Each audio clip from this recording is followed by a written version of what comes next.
Ok. Alors j'aimerais vous parler aujourd'hui, le sujet de ce message, c'est pourquoi célébrer Noël? C'est une question en fait.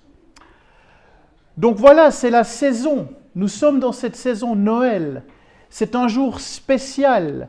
C'est pas juste un anniversaire comme un autre. C'est la naissance de notre Sauveur. Et nous avons eu l'occasion de le chanter et de le louer pour cela.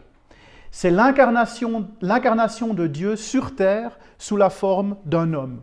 Sa naissance est spéciale.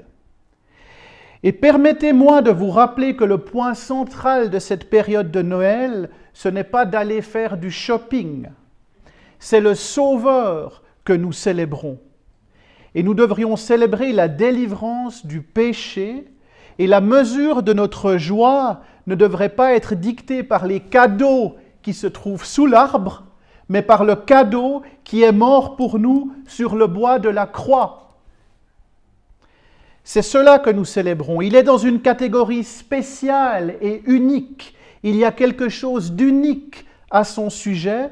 D'ailleurs, on a cherché partout, l'humanité a cherché partout pendant tous les temps, mais on n'a trouvé personne de comparable à Jésus.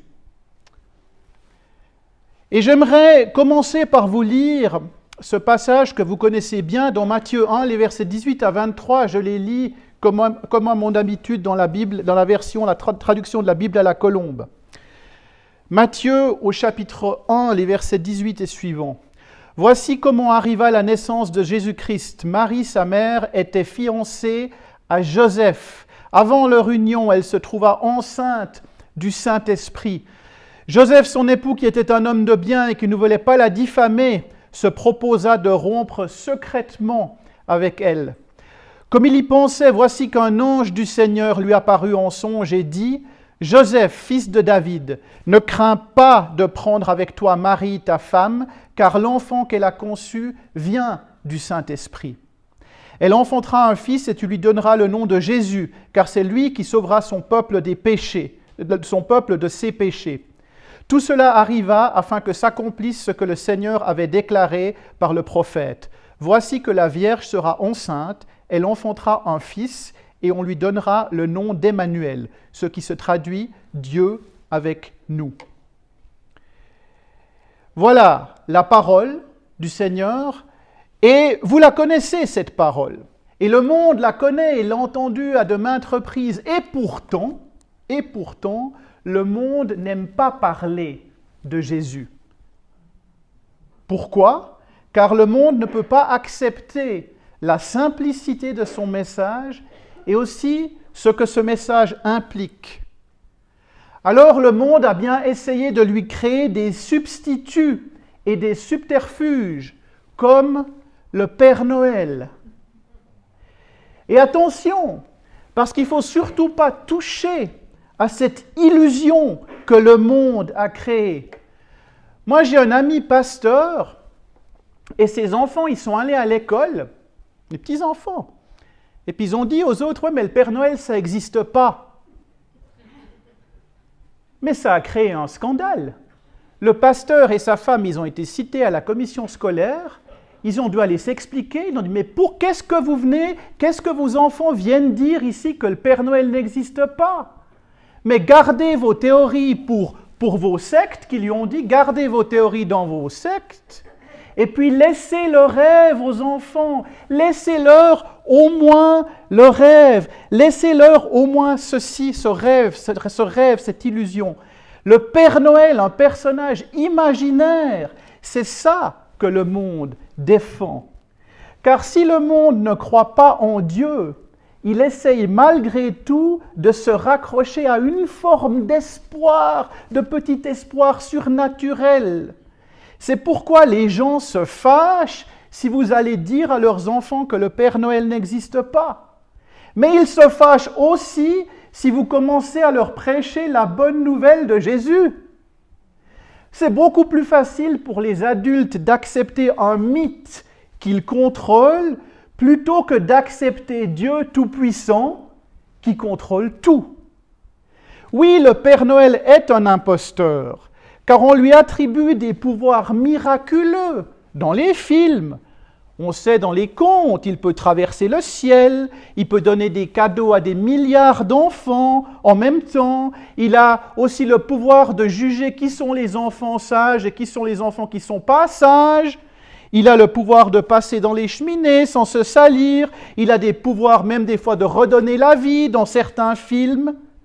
C'est des pouvoirs, on ne sait pas qui lui a donné, qui lui aurait donné ces pouvoirs. Mais moi, je me souviens quand j'étais enfant, moi, je n'ai pas grandi dans une famille chrétienne. Alors, on apprenait des poésies, et puis des chants, et puis on allait voir le Père Noël, et puis il fallait s'asseoir sur ses genoux pour faire la photo. Et moi, je me souviens, comme enfant, moi, j'avais des espérances par rapport à ça. Ce Père Noël, c'était quelque chose de, on va dire, magique, surnaturel. Et je me souviens, j'avais bien appris mes poésies, et je suis allé là m'asseoir sur le Père Noël, et je me souviens du vide que j'ai senti. Parce que j'ai récité ma poésie, et je me souviens du vide parce qu'il n'y avait rien.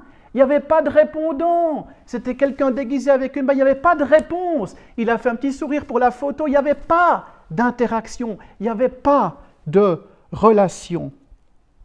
Et pourtant, l'origine de ce mythe, elle n'était pas si mal au départ. C'était Saint Nicolas, qui a été fêté hier le 6 décembre.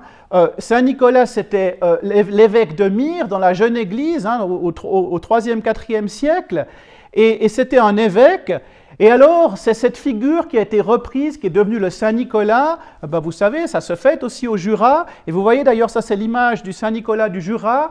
Il a la mitre de l'évêque, avec la croix, parce que ça se base sur le Saint Nicolas. Et c'est ce personnage qui a donné plus tard le Père Noël, par des modifications commerciales et de marketing.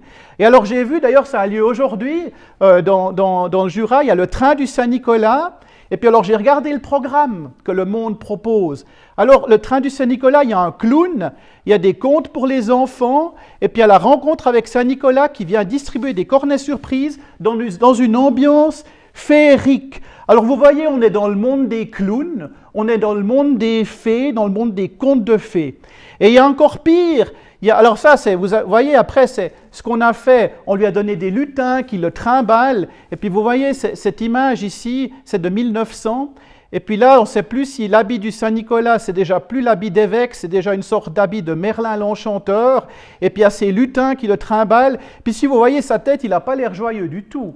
C'est-à-dire qu'il se dit, mais qu'est-ce qu'on me trimballe ici? Qu'est-ce qu'on me fait faire? C'est quoi ces histoires? Et puis il y a les lutins de la Migros qui nous ont envahis depuis un moment. Moi, ça fait quelques années que je prêche là-dessus parce que chaque fois, ils envahissent la télévision. Et puis je dis, mais c'est quoi? Qu'est-ce qu'on transmet? Qu'est-ce que les personnes doivent penser pendant la période de Noël? Et puis maintenant, ils y ont créé toute une famille à ce lutin. Ils ont fait toute une histoire, puis vous pouvez acheter les pluches et c'est complètement envahissant. Et puis Migros vous dit dans le slogan marketing que c'est le plus adorable des lutins. Et attention, parce que si vous ne dites pas qu'ils sont mignons,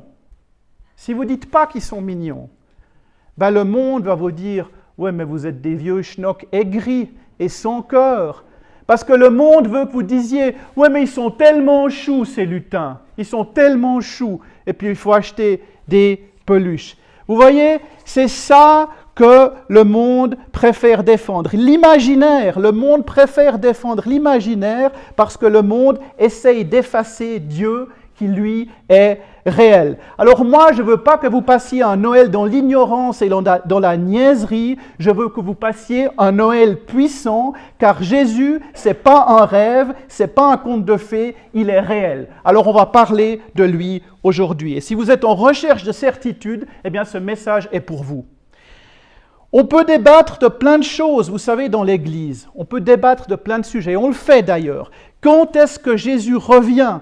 Est-ce qu'il revient avant le millénium, après le millénium? Et puis comment ça se passe avec l'enlèvement de l'Église? Et puis ça vient quand? Et puis le culte, il faut avoir le culte le samedi ou bien le dimanche?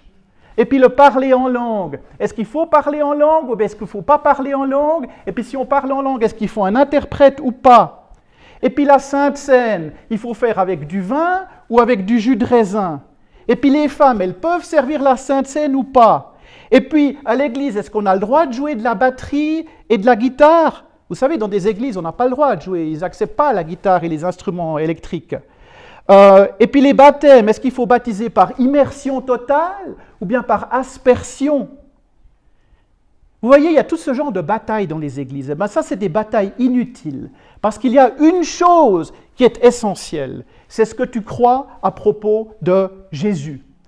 Et il y a deux choses sur lesquelles on ne peut pas négocier ou débattre. La première, c'est sa naissance virginale et surnaturelle. Et la deuxième, je dirais que c'est sa résurrection aussi surnaturelle. Ces choses sont importantes. Pourquoi ? Parce que ce que tu crois à son sujet va dicter ton comportement et ta destinée. Tu ne peux pas être en rébellion contre Dieu et penser que tu vas simplement arriver au paradis comme ça parce que le bon Dieu comprend. Non, quand tu places ta foi en Jésus et que tu crois en sa naissance miraculeuse et en sa résurrection, ton comportement change par la vertu de la promesse de Dieu et par la puissance du Saint-Esprit. Dieu promet de te changer. Il y a certains endroits où tu allais dans ta vie avant, où tu ne vas plus maintenant. Il y a certaines personnes que tu fréquentais, que tu ne fréquentes plus maintenant. La naissance virginale de Jésus, c'est notre célébration à Noël. Et si tu ne crois pas à cela, alors tu ne crois pas en Jésus. La parole est très claire à ce sujet. S'il n'est pas né d'une vierge, alors notre foi est vaine. S'il n'y a pas de résurrection, alors notre foi est vaine. Et si ta foi est vaine, alors Jésus va te dire qu'il ne t'a jamais connu et ta destinée est la damnation éternelle. Vous n'aimez pas ce message, mais c'est pourtant vrai et la parole le dit dans 2 Thessaloniciens au chapitre 1, verset 9. Ceux qui ne connaissent pas Dieu et qui n'obéissent pas à l'Évangile auront pour juste châtiment une ruine éternelle, loin de la face du Seigneur et de la gloire de sa force. Je suis désolé de vous le dire, mais l'Esprit m'a mis à cœur de vous le rappeler et de vous avertir. Je ne sais pas où vous avez envie d'aller, mais moi, je n'ai pas envie de finir dans la ruine éternelle. Je veux être avec le Seigneur. Et pour cela, il faut commencer par comprendre ce qui se passe à la naissance de Jésus. Voilà donc l'enjeu de cet événement si spécial que nous allons commémorer. Il faut prendre la naissance du Christ très au sérieux. Alors pourquoi c'est spécial ? Premièrement, parce qu'il s'agit d'une conception divine. Conception divine, on le voit au verset 18 de notre texte. Voici comment arriva la naissance de Jésus-Christ. Marie, sa mère, était fiancée à Joseph. Avant leur union, elle se trouva enceinte du Saint-Esprit. Avant qu'ils soient ensemble, avant d'avoir un rapport sexuel avec Joseph, Marie est enceinte du Saint-Esprit. Ça vient directement de Dieu. C'est de manière surnaturelle que la semence de Dieu a été placée dans sa mère. Elle n'avait pas connu d'homme, mais elle a enfanté Christ.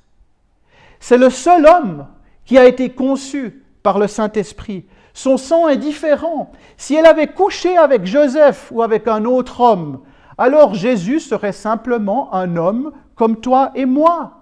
Et son sang ne serait pas différent. Il n'aurait pas le pouvoir de nous libérer du péché. Oui, il est homme, mais il est Dieu aussi. Ça, c'est le premier point. Et le deuxième point, c'est qu'il a été annoncé dans les Écritures. Son incarnation, c'est une étape clé dans le plan de Dieu. Alors Jésus existait avant la fondation du monde, mais son incarnation, sa venue sur terre sous forme humaine, est fondamentale pour le salut de l'humanité. C'est annoncé dans l'Ancien Testament, dans Ésaïe 7 au verset 14. Il est dit, « Le Seigneur lui-même vous donnera un signe. La Vierge sera enceinte, elle mettra au monde un fils et l'appellera Emmanuel. » Ça, c'est écrit 700 ans avant la naissance de Jésus. Ésaïe, c'est 700 ans avant Jésus. C'est pourquoi nous pouvons placer notre confiance dans la Bible, car nous voyons que les prophéties bibliques se réalisent. Ésaïe a prophétisé la naissance du Christ. Et dans Ésaïe 9, au verset 5, on voit différents noms du Seigneur apparaître. Le texte dit, en effet, un enfant nous est né, un fils nous a été donné, et la souveraineté reposera sur son épaule. On l'appellera merveilleux conseiller, Dieu puissant, Père éternel, Prince de la paix. Je vous ai mis la version en hébreu également. C'est des mots puissants, des mots chargés de puissance, les noms de Jésus. Admirable conseiller, Dieu puissant, Père éternel. Vous noterez que l'enfant est appelé Père éternel. C'est quand même spécial ça. On n'appelle pas un enfant Père éternel. C'est spécial, cet enfant est spécial. De plus, Ésaïe continue en disant qu'il vient apporter une paix sans fin au trône de David. Dès maintenant et à toujours, c'est le Christ éternel. Et c'est vraiment une prophétie sur Jésus, car sa conception est divine, sa naissance est divine, il est vivant pour toujours. Et sa venue confirme les prophéties, et cela confirme la puissance de la parole de Dieu. Quand nous célébrons Noël, nous nous souvenons que les Écritures confirment que Jésus est Dieu, enveloppé dans un corps et sous forme humaine. Mais vous allez me dire, mais Sébastien, comment Jésus peut-il sauver? Comment es-tu si sûr qu'il est le chemin? Car il est, je vous donne la réponse, c'est parce qu'il est le seul à être conçu par le Saint-Esprit. C'est le seul homme conçu par le Saint-Esprit. Alors il n'y a pas plusieurs chemins qui mènent au paradis. Non, il y a une seule route. Et on peut faire fausse route, car il y a plusieurs chemins dans la vie. Mais ils ne mènent pas tous à la même porte. Jésus dit dans Jean 10, « Je suis la porte des brebis. Si quelqu'un entre par moi, il sera sauvé. » Nul ne vient au Père que par moi, Jean 14 au verset 6. Il n'y a pas d'autre chemin vers le salut. Et ça passe par la venue de Jésus dans ce monde, parce que si Jésus n'était pas venu en chair dans ce monde, il n'y aurait pas de salut. Je n'invente rien, je vous dis simplement ce qui est écrit dans la Bible. Alors peut-être que tu n'es pas encore sur le bon chemin, mais tôt ou tard, si tu veux sauver ta vie, tu dois venir à la porte et accepter que Jésus est né d'une vierge, conçu par le Saint-Esprit, et qu'il est Dieu sous forme d'homme. Mon prochain point, c'est le nom de Jésus. Alors le nom de Jésus, c'est important parce que le nom de Jésus en hébreu, c'est Yeshua, ça veut dire sauver, le sauveur ou délivrer. Et le nom, c'est important pour quelqu'un parce qu'il indique ce que tes parents espèrent pour toi quand ils te donnent un nom. Il y a une raison probablement pour laquelle vos parents vous ont donné un nom. Moi, ils m'ont appelé Sébastien, je sais qu'il y avait une raison là derrière. Ce n'était pas une raison biblique, je ne vais pas vous la dire, mais il y avait une raison. Et je pense que vous tous, il y avait aussi une raison, et vous savez peut-être pourquoi vos parents, il y a d'autres Sébastien dans la salle, je ne sais pas quelle était la raison pour toi. Peut-être, oui. Alors, je ne vais pas vous la dire, mais... Alors moi, c'était intéressant quand j'étais en école biblique et je tombais sur des étudiants qui venaient de familles chrétiennes. Alors, il y en a un qui s'appelait Ephraïm, l'autre il s'appelait Joshua, l'autre il s'appelait Nathan, l'autre il s'appelait Ézéchiel. Je dis, bon, alors je comprenais, voilà, je voyais d'où ces noms pouvaient venir. Mais les noms veulent dire quelque chose, ils ont une importance. Alors Dieu, Jésus, a plusieurs noms dans la Bible. Un nom qu'on a vu tout à l'heure, c'est Emmanuel, Dieu avec nous. Mais il a d'autres noms, l'Alpha et l'Oméga, la pierre angulaire, le roi des rois, l'étoile du matin, le pain de vie, l'agneau de Dieu, prince de paix. Et dans chaque livre de la Bible, en vérité, à chaque page de la Bible, vous trouvez quelque chose sur Jésus. Et vous allez voir qu'il y a de la puissance dans le nom de Jésus. Dans Genèse, il est la descendance de la femme qui écrasera le serpent. Dans Exode, il est l'agneau de Pâques. Dans Lévitique, il est le sacrifice d'expiation. Dans Nombre, il est le rocher frappé. Dans Deutéronome, il est le prophète fidèle. Dans Josué, il est le chef de l'armée de l'Éternel. Dans Juge, il est le libérateur divin. Dans Ruth, il est le rédempteur des rois. Dans 1er Samuel, il est l'omniscient. Dans 2 Samuel, il est le fils de David. Dans 1er et 2e roi, il est le roi qui vient. Dans 1er et 2 Chroniques, il est le bâtisseur du temple. Dans Esdras, il est le restaurateur du temple. Dans Néhémie, il est le restaurateur des nations. Dans Esther, il est le protecteur des nations. Dans Job, il est le rédempteur vivant. Attendez, il m'en reste que 50. Dans Psaume, il est la joie d'Israël. Dans Proverbe, il est la sagesse de Dieu. Dans Ecclésiaste, il est le grand maître. Dans le Cantique des Cantiques, il est celui qui se signale entre 10 000. Dans Ésaïe, il est le serviteur souffrant. Dans Jérémie, il est le faiseur d'alliance. Dans Lamentation, il est l'homme de Dieu. Dans Ézéchiel, il est la gloire de Dieu. Dans Daniel, il est le Messie à venir. Dans Osée, il est le Fils de l'Éternel. Dans Joël, il est l'espoir d'Israël. Dans Amos, il est le laboureur. Dans Abdias, il est le sauveur. Dans Jonas, il est le ressuscité. Dans Michée, il est le juge des nations. Dans Naoum, il est le vengeur. Dans Habacuc, il est le Dieu saint. Dans Sophonie, il est roi d'Israël. Dans Agé, il est le désir des nations. Dans Zacharie, il est le germe. Dans Malachie, il est le soleil de justice. Et j'ai trop bossé pour m'arrêter là, alors je vais vous faire le Nouveau Testament aussi. Dans Matthieu, il est roi des Juifs. Dans Marc, il est serviteur de Dieu. Dans Luc, il est fils de l'homme, ami des pécheurs. Dans Jean, il est simplement la parole, le logos. Dans Actes, il est le Seigneur et Christ ressuscité. Dans Romains, il est la justification du croyant. Dans 1 Corinthiens, il est le sanctificateur. Dans 2 Corinthiens, il est la lumière de nos cœurs. Dans Galates, il est la liberté. Dans Éphésiens, il est le chef suprême. Dans Philippiens, il est la joie du chrétien. Dans Colossiens, il est le premier-né de toute la création. Dans 1 Thessaloniciens, il est le réconfort du croyant. Dans 2 Thessaloniciens, il est la gloire du croyant. Dans 1 Timothée, il est l'espérance du chrétien. Dans 2 Timothée, il est la récompense du chrétien. Dans Tite, il est l'espoir béni. Dans Philémon, il est le bénéfice du chrétien. Dans Hébreux, il est le souverain sacrificateur. Dans Jacques, il est Seigneur des armées. Dans 1 Pierre, il est le rocher. Dans 2 Pierre, il est la promesse précieuse. Dans 1 Jean, il est la vie. Dans 2 Jean, il est la vérité. Dans 3 Jean, il est la voie. Dans Jude, il est le juge. Dans Apocalypse, il est roi des rois, Seigneur des seigneurs. Amen. Et je pourrais continuer toute la journée. Je peux vous dire qu'il est le lys de la vallée, qu'il est votre sauveur, celui qui transforme les vies, qui console vos cœurs, qu'il est tout ce dont vous avez besoin dans votre vie. Il a souffert lui aussi.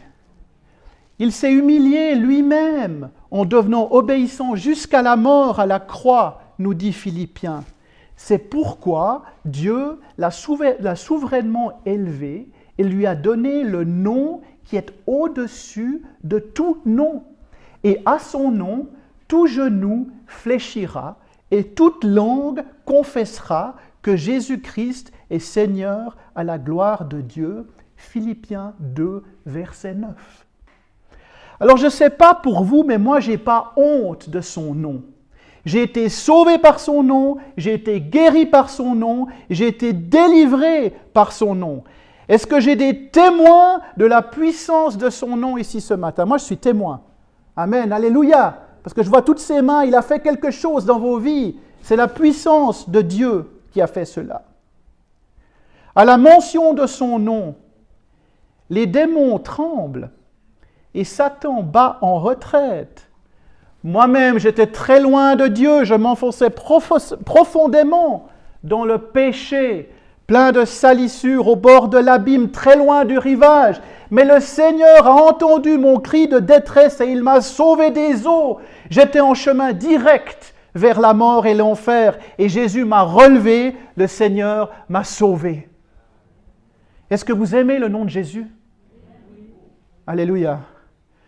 Vous ne pouvez plus me faire douter de son existence réelle et surnaturelle. Vous ne pouvez pas me faire douter car j'en ai trop vu dans ma vie, j'en sais trop sur lui. Je sais qu'il existe, je sais qu'il est réel, je l'ai vu agir dans ma vie. Je peux que le remercier. Il est réel, il existe, il est vivant, mais pourquoi est-il venu? Je vous remercie de me poser cette question car c'est mon prochain point. Sa mission. Quelle est sa mission? Au verset 21 de notre texte, on apprend, il est venu, il sauvera son peuple de ses péchés. Et sauver, ça veut dire délivrer. Nous sommes tous dans le besoin d'être délivrés. Vous êtes tous assez bons pour couvrir vos petites fautes, Moi aussi. Nous avons développé des tactiques sophistiquées pour masquer les zones d'ombre, les petits mensonges et les grands mensonges, et les petites immoralités et les grandes immoralités. Mais nous avons tous besoin d'être délivrés. Nous étions tous esclaves du péché. Et nous avions tous besoin d'être délivrés et pardonnés. Grâce à Dieu, il nous a sortis de là et il a fait de nous de nouvelles créatures. Nous le voyons dans Éphésiens 2, au versets 12 et 13. Éphésiens 2, les versets 12 et 13. Vous étiez en ce temps-là sans Christ, privés du droit de cité en Israël, étrangers aux alliances de la promesse, sans espérance et sans Dieu dans le monde. On a prêché à ce sujet dans la série sur Éphésiens. Mais maintenant, en Christ Jésus, vous qui autrefois étiez loin, vous êtes devenus proches par le sang de Christ. Nous étions coupés de Dieu, mais grâce à ce que Jésus a fait, nous pouvons maintenant avoir une relation personnelle à Dieu. De quoi est-ce que je veux parler? Je parle du fait que tu n'as pas besoin de passer par un intermédiaire. Tu n'as plus besoin de passer par le confessionnal, ou par Marie, ou par un prêtre, ou par un pasteur. Tu n'as pas besoin d'offrandes ou de sacrifices d'animaux. Tu as un contact direct avec Dieu, un accès direct à lui. Tu peux lui parler personnellement, tu n'as pas besoin d'aide de qui que ce soit. Alors évidemment, tes frères et sœurs, l'Église et le corps du Christ sont là pour t'aider, mais tu as un accès direct à Dieu. Et Jésus comprend la tentation. Pourquoi? Parce qu'il est passé par là également. En tant qu'homme, il a passé les 40 jours dans le désert tenté par l'ennemi. À la seule différence que lui a résisté. Et c'est pour cela qu'il a le pouvoir de vous aider à résister, parce qu'il est passé par là et il n'a pas péché. Alors, ce n'est pas les cadeaux sous l'arbre qui sont importants à Noël. C'est le cadeau de Dieu de nous avoir donné son Fils unique pour que nous ayons la vie éternelle. Je crois qu'il est né d'une vierge, je crois qu'il a vécu une vie sans péché, je crois qu'il est mort à la croix, je crois qu'il a été enterré et je crois qu'il est ressuscité avec toute la puissance entre ses mains. Je crois cela. Je vous prêche l'Évangile. C'est l'Évangile qui sauve. Ayez la foi. Il vous promet de changer vos vies. Le Seigneur vous promet de changer vos vies. Et je sais, et je me réjouis de savoir qu'il y a des témoins, qu'il y a beaucoup de témoins dans la salle qui ont levé la main, qui ont vu cela. Mais si tu doutes encore, ne doute plus. Viens vers Jésus, viens à la croix aujourd'hui. Aujourd'hui, c'est le jour que le Seigneur a fait. Aujourd'hui, c'est un jour où tu peux revenir vers lui. Si tu doutes, si tu ne le connais pas encore, si tu es en train de flancher, reviens vers lui. Et j'arrive à mon dernier point, son peuple. C'est un point important car non seulement Jésus sauve, mais Jésus sélectionne son peuple. On a eu l'occasion d'en parler aussi dans la série sur Éphésiens, quand on a parlé de la famille de Dieu. Et je vous avais dit que vous pouvez vous réjouir parce que vous êtes désormais dans la famille de Dieu. Et je suis tellement reconnaissant qu'il m'ait choisi et qu'il vous ait choisi, et que vous puissiez dire que vous êtes dans la famille de Dieu. Alors certains d'entre vous étaient dans des coins bizarres et étranges, en train de faire n'importe quoi quand Jésus est venu vous chercher. Et il vous a sauvés. Et il n'avait pas besoin de le faire. Il n'y avait aucune obligation pour Dieu de vous sauver. Moi, j'aurais pu être parmi les milliers et les millions au dehors qui ne croient pas en lui et qui préfèrent croire au Père Noël et au lutin. Il aurait pu passer à côté de moi sans me regarder, mais j'ai été sauvé car il m'a choisi. Et tu peux dire à ton voisin, Jésus t'a choisi. Dis-le lui. Tu étais au dehors, mais Jésus t'a choisi. Dis-le lui. Tu étais au dehors, mais Jésus t'a choisi. Et précisons bien une chose. Il est venu tout d'abord pour son peuple, les Juifs, en premier, Jean 1 au verset 11. Il est venu pour les Juifs. Mais ils ne l'ont pas reçu. Ils l'ont rejeté. Et ça, pour nous, c'est une bonne nouvelle. Car en le rejetant, Dieu a ouvert la voie aux païens. Il a ouvert la voie à toutes les nations. Ici, c'est une église pour toutes les nations. C'est une Église ouverte à toutes les nations, que tu sois suisse, péruvien, camerounais, congolais, brésilien, russe, ukrainien, palestinien. On est une Église ouverte pour toutes les nations. On est tellement ouvert, c'est même ouvert pour les Bernois. Amen, amen, alléluia. Il a fait de nous son peuple. Il nous a choisis individuellement. Il nous a laissé entrer dans la famille. Je fais partie de la famille de Dieu. Alléluia. Et comment es-tu si sûr qu'il sauve? Comment es-tu si sûr qu'il est unique et qu'il est spécial? Eh bien ça, c'est pas dans mes notes de Noël aujourd'hui. Mais si Dieu le veut, je reviendrai à Pâques. J'ai eu le privilège de prêcher ici à Pâques et je reviendrai encore à Pâques, si Dieu le veut. Et je vous dirai que l'humanité a cherché quelqu'un comme lui tout partout. Et on n'a pas trouvé. Alors il y a eu des hommes célèbres, mais ils n'étaient pas comme lui, parce que lui est unique, il est spécial. Pourquoi? Parce qu'il est sorti de la tombe. Il est vivant. Or il y a plein d'hommes célèbres, qui ont créé tous des courants spirituels. Bouddha, il est né, il a vécu, il est mort. Point. Le roi David, même dans la Bible, il est né, il a vécu, il est mort. Point. Confucius, le grand philosophe chinois, il est né, il a vécu, il est mort. Point. Jésus, il est né, il a vécu, il est mort, virgule. Enterré, virgule. Ressuscité au 3e jour, virgule. Monté au ciel, virgule. Exalté à la droite de Dieu, virgule. Il intercède pour nous, virgule. Et il revient pour nous un jour glorieux, point d'exclamation. Amen. Alléluia.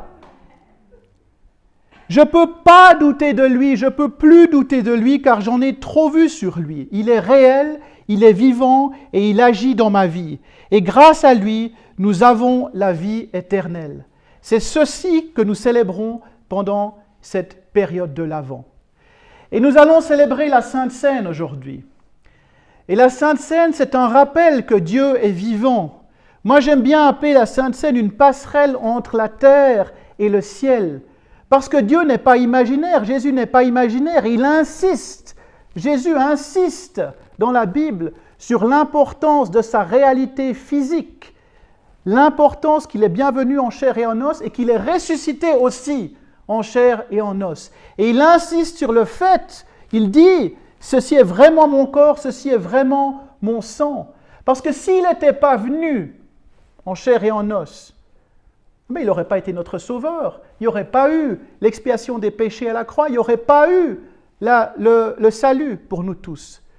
Donc souvenons-nous, quand nous prenons la scène tout à l'heure, de l'importance du corps de Jésus, l'importance du fait qu'il est vraiment venu sur terre physiquement, et que quand il est ressuscité, ce n'est pas juste une sorte de fantôme qui est monté au ciel. Non, c'est lui en chair et en os. Et il est vivant en ce moment. Il est vivant en ce moment en chair et en os dans les lieux célestes, assis à la droite du Père, et il intercède pour nous.